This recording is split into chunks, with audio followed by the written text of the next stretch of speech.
OK, maintenant, ce qu'on va faire pour continuer notre application Flappy, c'est d'activer euh, la touche du clavier qui va nous permettre de faire monter l'oiseau. Donc, l'idée, c'est quand on clique la barre d'espacement, que l'oiseau, ou enfin ce qui est notre carré jaune présentement, remonte un peu. On va vouloir aussi éviter ce qu'on voit là, où l'oiseau dépasse la bordure du haut. Donc ça, c'est la mission pour cette vidéo. Donc, étant donné qu'on ne sait pas quand exactement l'utilisateur va choisir d'appuyer sur la barre d'espace, ce qu'on fait à ce moment-là, c'est qu'on définit dans le document, que le document, c'est notre page HTML dans le fond, ce qu'on appelle un Event Listener. Donc, on va ajouter un Event Listener. On a ici l'événement. Par exemple, ça va être quand une clé du clavier va être appuyée et s'en va vers la direction du bas. OK? On pourrait faire d'autres choses, là, mais ça fonctionne très bien. Donc, des Event Listener, il y en a de toutes sortes. Ce que je vous invite à faire, c'est peut-être aller dans Google, OK? Puis écrivez MDN Event Reference, OK? Puis ça va vous amener ici là, à le Mozilla Development Network, OK? Puis ça va vous donner toute l'information sur tous les différents événements qu'il peut y avoir. Il y en a vraiment beaucoup, beaucoup, et je ne prétends pas toutes les connaître. C'est bien le contraire, j'en connais juste quelques-uns. Mais ce qui va nous intéresser, c'est ceux-ci. Donc dans le document, il peut se passer toutes sortes d'affaires, des drag-over, des drag-end, bon, toutes sortes de choses qui se passent ici, mais on voit ici un key-down event. Okay? Donc il peut y avoir des choses aussi, le pointer, c'est quand notre souris se déplace ou quand on clique sur la souris. Puis, enfin, il y a toutes sortes d'événements possibles. Ici, on voit le wheel, donc quand on utilise la roulette sur une souris, pour ceux qui ont encore ça. Donc, un key down event. Ici, donc, on donne toutes sortes d'informations là-dessus, puis des exemples. OK? Donc, c'est toujours bon de se promener sur Internet pour vérifier des choses. Donc, ce qui va nous intéresser maintenant, c'est de créer un Event Listener qui fait que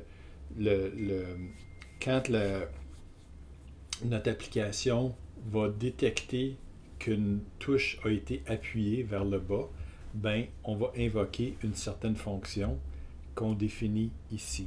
Okay? Donc, on l'a définie sur le champ. Donc, il y a une fonction ici qui prend comme valeur l'événement qui s'est produit, dans ce cas-ci, un key down. Et là, ce qu'on va faire, c'est qu'on va aller voir c'est quoi le code précis de l'événement. Donc ici, le code précis de l'événement, c'est qu'on veut savoir si la touche Space a été appuyée. Okay? Et puis, si la touche Space a été appuyée, ce qu'on va vouloir faire, c'est qu'on va vouloir déplacer notre oiseau. Okay? Donc, remarquez ici que j'ai choisi que le déplacement en X soit nul et que le déplacement en Y soit négatif. Parce que rappelez-vous que le canevas va être positif quand on se dirige vers le bas, il va être négatif quand on se dirige vers le haut, la valeur de Y. Donc, c'est pas beaucoup plus compliqué que ça. Okay? Donc, le but, c'est de faire monter l'oiseau en Y. Ici, dans le fond, ce qui va arriver, c'est qu'à chaque fois que la barre d'espace va être touchée vers le bas, l'oiseau va se déplacer de 70 pixels vers le haut. C'est peut-être trop, c'est peut-être pas assez. Présentement, ce qui se passe, c'est que l'oiseau se déplace de 5 pixels vers le bas quand il est en train de tomber. Ça fait qu'on va aller voir ça a l'air de quoi. Okay? Donc, vous pourrez l'essayer, vous pourrez ajuster ces choses-là. Il y a deux façons de l'ajuster. Vous pouvez, dans un premier temps,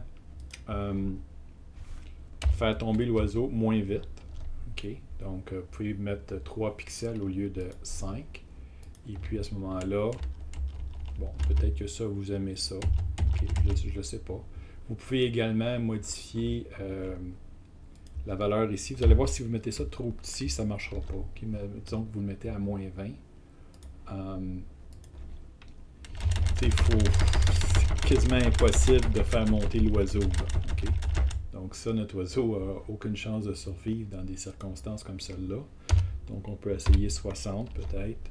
Donc vous allez pouvoir jouer avec ces deux paramètres-là pour trouver quelque chose qui vous satisfait. Okay? Puis si ça ne vous satisfait pas plus tard dans le jeu, ben à ce moment-là, vous pourrez le modifier. Puis, ce qu'on veut faire aussi, c'est éviter la situation où notre oiseau dépasse la bordure. Ça fait que dans le fond, ce qu'on va vouloir faire, c'est que le coin supérieur gauche de notre carré jaune, qu'il ne dépasse pas la valeur 0 ici. Dans le fond, c'est que la valeur Y du coin ici, supérieur gauche, ne doit pas être inférieure à 0. Donc ça serait une bonne condition à mettre. Donc c'est ici dans oiseau.js, dans la fonction, la méthode déplacer ici, que on va effectivement faire le déplacement si dans le fond il y a deux conditions qui sont respectées. Okay? La première condition, comme j'ai expliqué dans la vidéo précédente, c'est que la valeur de Y ne dépasse pas ici le coin supérieur gauche plus la hauteur de notre oiseau, de notre carré. Il ne faut pas que la somme de la valeur de Y plus la hauteur dépasse la hauteur du canevas, le canvas height. Okay? Donc, autrement dit, si la somme du Y du coin supérieur gauche de l'oiseau plus la hauteur est inférieure à la hauteur du canevas, à ce moment-là, on peut faire un déplacement. Okay? Sinon, on ne fait rien.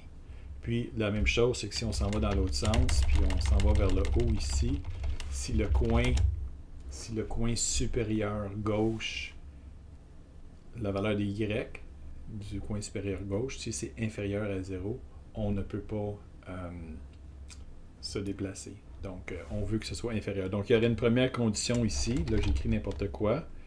Il va y avoir une condition, OK, à respecter. Donc, vous allez trouver c'est quoi. Donc, la condition 1 à respecter. Et aussi une autre. Fait que quand on a deux conditions à faire respecter, condition 1 et condition 2, OK, le symbole ici, avec deux barres droites comme ça, c'est OR. Ou. Donc, en fait, c'est et. Il faut que ces deux conditions-là, je me suis trompé, excusez, c'est et. Donc, avec les symboles que j'ai indiqués à l'écran. Donc, on veut que les deux conditions soient respectées pour que on puisse faire la variation de la valeur de Y, le déplacement. Donc, on veut que Y plus hauteur soit inférieur à la hauteur. Évidemment, c'est pas comme ça qu'il faut l'écrire. Hein? C'est à vous de trouver la bonne syntaxe. Puis ensuite, on veut que le Y soit inférieur soit supérieur à 0, pardon. Okay. Donc, si ces deux conditions-là sont respectées simultanément, là, on peut faire la variation. Donc, écoutez, je fais par exprès là, pour être nébuleux, c'est parce que je veux que vous trouviez, je veux que vous fassiez les expériences nécessaires pour atteindre l'objectif voulu. Donc, bon succès. Donc, quand vous allez travailler là-dessus, voici un peu ce que vous devriez obtenir comme résultat. Gardez-vous une petite marge ici, OK? Essayez de ne pas trop vous approcher du côté. Donc, gardez-vous une petite marge, OK? Puis, ça va être correct.